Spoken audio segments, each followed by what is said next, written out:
Good morning friends. Introduction of engineering mechanics complete చేసాం. ఇప్పుడు ఈ ఇంజనీరింగ్ మెకానిక్స్ అనేది డీల్ చేసేది దేన్ని అంటే ఫోర్సెస్. ఆ ఫోర్సెస్ గురించి కంప్లీట్గా తెలుసుకోబోతున్నాం. దాన్ని ఆ టాపిక్ని ఉంటామంటే composition and resolution of forces అంటాం. ఇంతకీ ఫోర్స్ అంటే ఏంటి? ఫోర్స్ అంటే సో ఈ పెన్ ఉంది, మనం ఏం చేసాము అంటే దీని మీద సమ్ ఫోర్స్, ఒక agent, something that can cause motion. ఏం చేశానంటే ఈ పెన్నుని I'm supplying to the pen something, some agents which produce or tends to produce, agents which produce what motion. లేదా ఆల్రెడీ ఈ పెన్ను మోషన్లో ఉంది, ఇలా అన్నాను, అటుపక్క నుంచి నేను ఒక ఫోర్స్ అప్లై చేస్తాను. అదేం చేస్తుంది? పెన్ను అటు మూవ్ అవ్వకుండా స్టాప్ చేసింది. Something that produce or tends to produce or destroys or tends to destroy the motion, that is called force. Friends, అర్థమైందా? ఫోర్స్ అంటే ఏం లేదు, మీకు అదే ఎగ్జాంపుల్ చెప్పేశాను. So initially the pen was in rest mode, applying something with my finger towards the pen which causes motion. వెళ్ళింది దేనివల్ల? Force వల్ల. అర్థమైందా? ఫోర్స్ ఇది మన డెఫినేషన్లో ఎగ్జామ్స్లో రాయాలి కాబట్టి మీకు డెఫినేషన్ వేసి, it is an agent which produce or tends to produce, destroy or tends to destroy the motion. కదిలించగలదు లేకపోతే మోషన్ ఆపగలదు, సంథింగ్ దట్ కాల్డ్ ఫోర్స్. ఈ ఫోర్స్ వల్ల ఎఫెక్ట్స్ ఏంటి? What are the effects by the force? It may change the motion of the body. Initially the body was at rest mode. Force affects, ఏమి effect చేసింది force అనేది? Motion. It may change the motion of the body. లేదా ఇలా ఉంది, body అనేది ఇలా move అవుతుంది, ఇటు నుంచి ఒక ఫోర్స్ అప్లై చేస్తే ఏమైంది? బాడీ యొక్క డైరెక్షన్ ఆఫ్ యాక్షన్ కూడా చేంజ్ అయింది. Okay, it may change the motion of the body. Okay, retard the motion. Retard means what? Stop the motion. Thus brings the rest or equilibrium. అవును, బాడీలో ఉంది, ఇక్కడికి మీరు ఏదో సంథింగ్ ఫోర్స్ అప్లై చేశారు. So body ఏమవ్వగలదు? Rest కండిషన్లోకి రావచ్చు, ఈక్విలిబ్రియం అవ్వచ్చు, అయితే మోషన్లో అన్న ఉండొచ్చు. So these are the effects of a force. Force వల్ల ఏం జరుగుతుంది? సో మళ్ళీ డెఫినేషన్ ఎక్స్ప్లెయిన్ చేస్తున్నాను. ఫోర్స్ అంటే ఏం లేదు, it is something, it is an agent which tense to produce are destroy the motion. Okay, ఇంకేం చేయగలదు? దాని ఎఫెక్ట్స్ ఏంటి? ఓ బాడీలో మోషన్లో ఉందో ఇంకో ఫోర్స్ అప్లై అయితే ఏమవుతుంది? బాడీ అనేది మోషన్ కూడా చేంజ్ అవుతుంది. సో ఇలా వెళ్ళేది ఇలా కూడా వెళ్తుంది, మోషన్ని ఆపగలదు. ఏంటిది? ఇది ఫోర్స్. లేదా మోషన్లో ఉన్న దాన్ని స్టాప్ చేయాలి, తిరుగుతుంది ఫ్యాన్ గిరాగిరా, మీరు ఒక హ్యాండ్ పెట్టి ఆపారు. సో ఏమైంది? మోషన్లో ఉన్న దాన్ని రెస్ట్లోకి ఈక్విలిబ్రియంలోకి వచ్చింది. దేని ద్వారా? హ్యాండ్ ద్వారా. హ్యాండ్ ద్వారా ఏం చేస్తున్నారు? ఫోర్స్ అప్లై చేస్తున్నారు. What are the characteristics? ఆ ఫోర్స్కి ఏమేమి క్యారెక్టరిస్టిక్స్ ఉంటాయి? I'm applying a small force. Okay, I'm applying some big force. ఏం జరుగుతుంది అంటే చిన్న పెద్ద అని చెప్పి it has some magnitude. What are the characteristics? It has some magnitude, 5 kN, 10 kN, likewise. Next, what is this? Nature of force.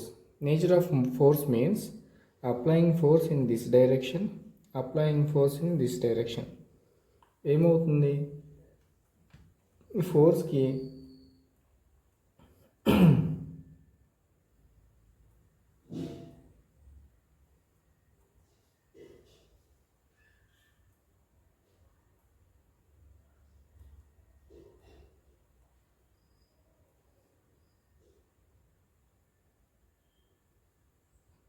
Force, nature of the force అంటే ఏంటి?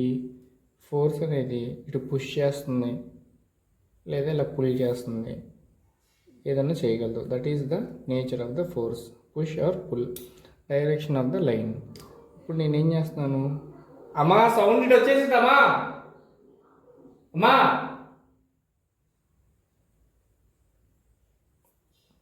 Direction of the line, I'm applying force in this direction.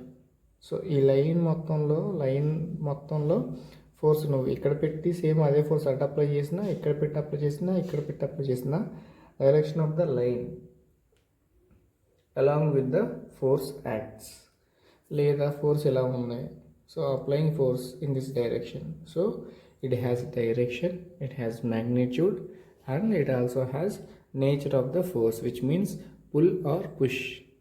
Okay, next, what is the system of forces? System of forces చాలా simple. System of forces ఏంటంటే 2 కానీ 3 ఫోర్సులు ఒక body మీద act అవుతుంటే they are called to form a system of forces. So this is a body. ఈ body మీద ఒక ఫోర్సే కాకుండా 1 and 2 ఫోర్సెస్ అనమాట. ఒకటేమో ఈ బాల్ని ఇట్లా అవుతుంది, ఒకటి కిందకి వెళ్తుంది. అప్పుడు ఆటోమేటిక్గా ఏమవుతుంది, ఈ డైరెక్షన్లో ఇటు జరుగుతుంది, ఇటు కిందకి, కాబట్టి ఈ డైరెక్షన్లో ఏమవుతుందంటే బాల్ మూవ్ అవుతుంది. సో 2 కన్నా 3 ఆర్ మోర్ ఎక్కువ కనుక ఫోర్సెస్ ఒక బాడీ మీద యాక్ట్ అవుతుంటే దాన్ని ఏమంటామంటే సిస్టమ్ ఆఫ్ ఫోర్సెస్ అంటాం. అర్థమైందా? నెక్స్ట్ ఏంటి అంటే coplanar forces. System of forces అనేవి ఇన్ని టైప్స్గా 7 టైప్స్గా డివైడ్ అయ్యింది. ఏంటి అంటే coplanar forces. Coplanar forces means whose line of action lie on same plane. ఇది ఒక ప్లేన్ అనుకున్నాం, స్క్వేర్ ప్లేన్. ఈ ప్లేన్ మీద ఫోర్సెస్ యాక్ట్ అవుతున్నాయి in different directions. How many forces? 2 or more forces system of forces అవుతాయి. కాబట్టి coplanar ఇక్కడ 3 forces ఉన్నాయి. ఇది ఒక ప్లేన్ అనమాట. సో డెఫినేషన్ చెప్తున్నా. కోప్లానర్ ఫోర్సెస్ అంటే ఏంటి అంటే whose line of action lie on the same plane. Line of action means this direction, line of action means this force, line of action ఇవన్నీ ఒకే ప్లేన్లో ఉన్నాయి కదా. These kind of forces, these system of forces considered as coplanar forces. అర్థమైందా? Next one, collinear forces. Whose line of action lie on the same line. Collinear అంటే ఏంటి? 2 join అవడం, same 2 forces ఉన్నాయి, 2 ఫోర్సెస్ సేమ్ ఇలాగే వెళ్తున్నాయి అన్నమాట. So 2 or more or this direction, whatever it may be, these are called what? Collinear forces. Definition చెప్తున్నా. Whose line of action lie on the same line.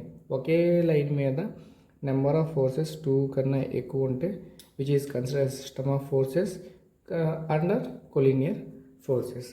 Next one is concurrent forces. Concurrent forces means meet at a point. ఒక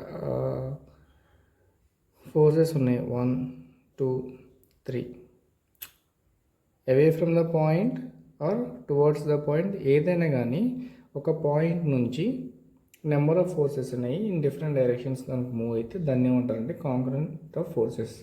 దీనికి definition ఏంటి అంటే concurrent forces the forces which meet at one point. Forces meet at one point and their line of action also lie on same plane.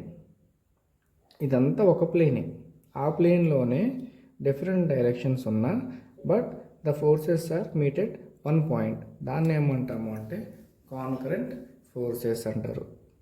Next ఏంటి అంటే coplanar concurrent. Coplanar concurrent అంటే ఏంటి అంటే which meet at one point and their line of action also lie on same plane. Coplanar non concurrent which do not meet at one point. Non concurrent means meet అవ్వవు. Coplanar means ఒకే ప్లేన్లో ఉంటాయి but meet అవ్వవు. These kind of forces are called coplanar non concurrent. Non coplanar concurrent means meet అవుతాయి but ఒకే plane కాదు. కాబట్టి అంటే ఎలా అంటే ఇది XYZ అనుకుంటే ఒక చోట నుంచి forces are like this, which means non coplanar, ఒకే ప్లేన్ కాదు but concurrent. So this was the example for system of forces under non coplanar concurrent.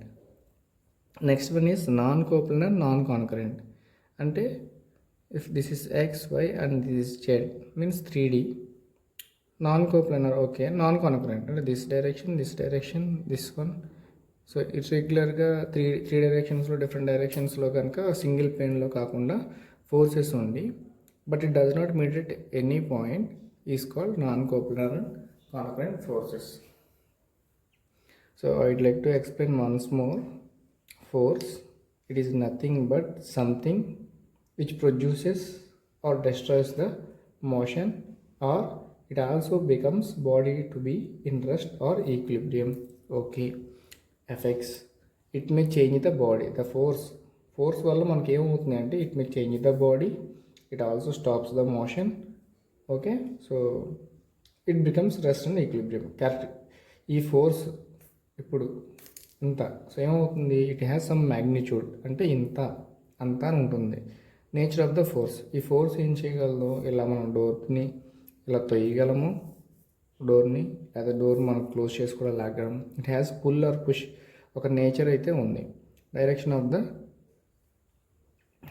It has also direction. Force ఈ డైరెక్షన్లో వెళ్తుందా, ఈ డైరెక్షన్లో అని చెప్పి వెళ్తుందని చెప్పి it has characteristic. System of forces, if 2 or more forces acting on a body, it is said to be a system of forces.